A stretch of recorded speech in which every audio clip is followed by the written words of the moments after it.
Have you ever felt completely and utterly invisible? Like you could disappear tomorrow and the world would just keep spinning without missing a beat? Have you ever cried out to God in the middle of a dark, quiet night, wondering if He actually hears you or if your prayers are just bouncing off the ceiling? Loneliness is a heavy, suffocating blanket. It wraps around your shoulders when you are sitting in a crowded room, surrounded by people who know your name but do not truly know your heart. It tells you that you are forgotten. It whispers that your struggles are uniquely yours, that no one could possibly understand the specific, sharp ache in your chest. Maybe you have scrolled through glowing screens, watching the highlight reels of everyone else's seemingly perfect, deeply connected lives, only to feel the hollow echo of your own empty house. Perhaps you are lying awake at 2 a.m., staring at the shadows, dancing across your bedroom wall, listening to the agonizingly slow tick of a clock, feeling like the only waking soul on the planet. The silence in those moments is not peaceful. It is deafening. It presses against your eardrums and demands that you accept your isolation. But what if the narrative of your loneliness is entirely wrong? What if I told you that the moments you feel the most isolated, the most abandoned, and the most unseen are the exact moments God is drawing nearest to you, preparing to reveal Himself in ways you could never experience in the noise of the crowd? Picture the blistering desert sun beating down on cracked, barren earth. The air is thick, dry, and suffocating, shimmering with heat waves that distort the horizon. There, collapsed in the meager shade of a solitary juniper tree, is the prophet Elijah. This isn't just a tired man. This is a shattered man. Just days before, he had stood on Mount Carmel, the wind whipping his garments as he called down fire from heaven in one of the most spectacular victories in biblical history. He had felt the intense, searing heat of the flames consuming the drenched altar. He had heard the deafening roar of the Israelites finally crying out to God. He had been at the absolute pinnacle of spiritual triumph. Yet now, the adrenaline has evaporated, leaving behind a hollow, aching shell. He is running for his life from Queen Jezebel, utterly depleted.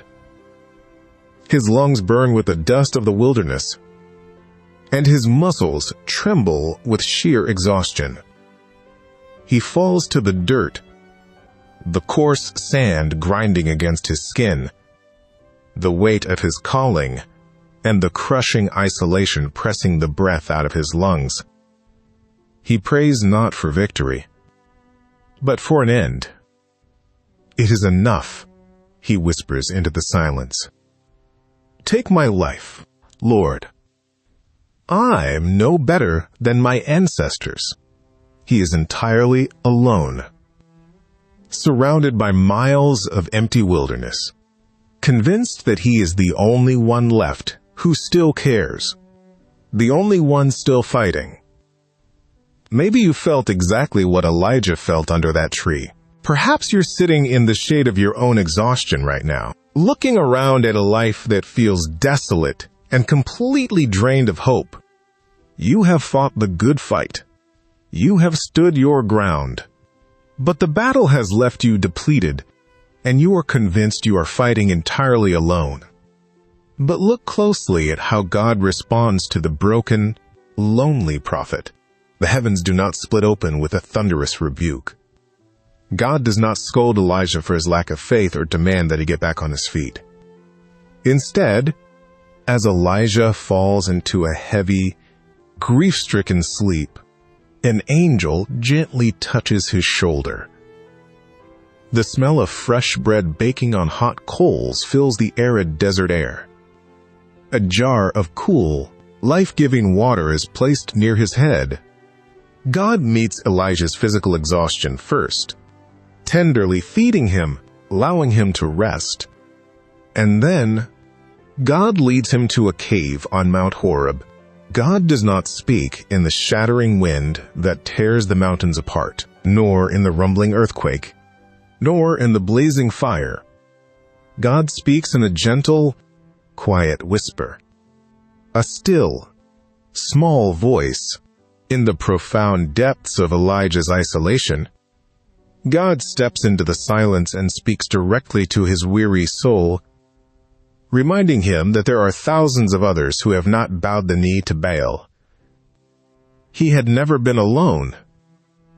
Or perhaps your loneliness does not stem from spiritual exhaustion, but from bitter rejection. Maybe you have been pushed aside, discarded by the very people who were supposed to protect and love you. If so, transport yourself to another barren stretch of desert, the wilderness of Beersheba. Feel the scorching, unforgiving heat radiating from the ground beneath your feet. Hear the desperate, raspy cries of a young boy dying of thirst. This is Hagar, an Egyptian slave woman cast out into the wasteland by Abraham and Sarah. She has been used, mistreated, and finally thrown away like a piece of broken pottery. The water skin she carried is entirely empty, flat and useless against her hip.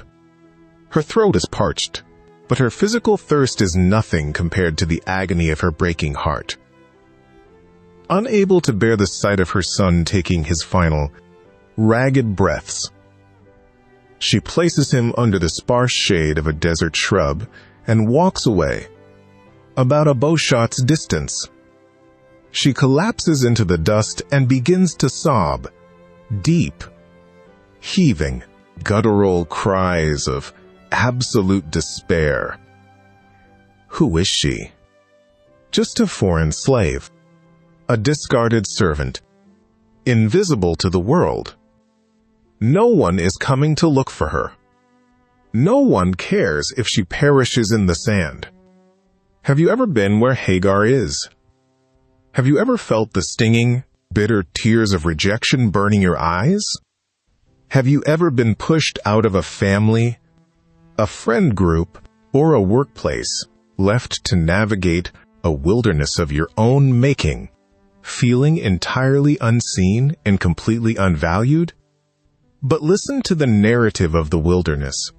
The God of the universe stops everything to hear the cries of a rejected slave woman and her dying son. The angel of God calls to Hagar from heaven, "What is the matter? Hagar? Do not be afraid. God has heard the boy crying." Suddenly, God opens her eyes, and she sees a well of sparkling, cool water shimmering in the desert sun. She fills the skin. She gives her son a drink, and her life is saved. It is in this profound, agonizing isolation that Hagar gives God a name that changes history. El Roi. You are the God who sees me. She realizes that even when she was invisible to the people who should have cared for her, the Creator of the stars was watching her every step. You, too, have an El Roi. Even when you are pushed to the absolute margins of your life, sitting in the dust of rejection, He sees you. He numbers the hairs on your head, and He counts the tears that fall into your hands. If you still doubt whether God can truly comprehend the suffocating depth of your loneliness, look to the shadows of an olive grove on the Mount of Olives. The night air is cold, biting through garments, carrying the faint, earthy scent of crushed olives and damp soil. The Passover moon casts long, eerie shadows through the gnarled branches of the ancient trees. Here is Jesus of Nazareth, the Son of God, experiencing a loneliness so profound so terrifyingly deep that it causes his capillaries to burst. He is sweating drops of blood that fall heavily to the dirt. He has brought his closest friends, Peter, James, and John, with him into the garden. He has looked them in the eye, his face pale with sorrow, and confessed, "My soul is overwhelmed with sorrow to the point of death. Stay here and keep watch with me." He walks a stone's throw away, falling face down to the cold, hard ground, pleading with the Father to remove the cup of suffering. The weight of the world's sin, every betrayal, every disease, every broken heart, and every ounce of human isolation is pressing down on his shoulders. It is a crushing, agonizing burden. And when he rises from his desperate prayer, seeking the comfort of his closest companions, what does he find? He finds them asleep. Not once, not twice, but 3 times. In his darkest, most terrifying hour, the people he loves most cannot even keep their eyes open. They have abandoned him to the silence of the garden. Shortly after this, Judas will arrive with a mob, greeting him with a traitorous kiss, and all the disciples will scatter into the night, leaving Jesus entirely alone to face the cross. Perhaps you know the sting of a sleeping friend. Maybe you have reached out for support in your darkest hour, only to find that the people you counted on were emotionally unavailable, distracted, or entirely absent. You know what it is to walk through a valley of shadows while the rest of the world sleeps comfortably. Oblivious to your pain, Jesus knows this pain intimately. When you cry out in the night, you are not praying to a distant, unsympathetic deity who looks down from a sterile heaven. You are praying to a Savior who understands the bitter taste of abandonment.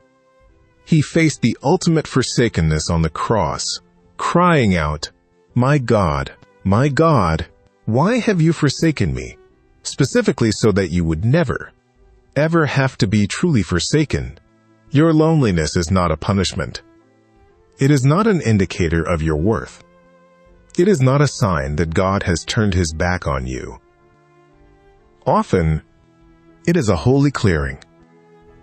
When the deafening noise of the world fades away, and the people you relied upon step back, a sacred, quiet space is created.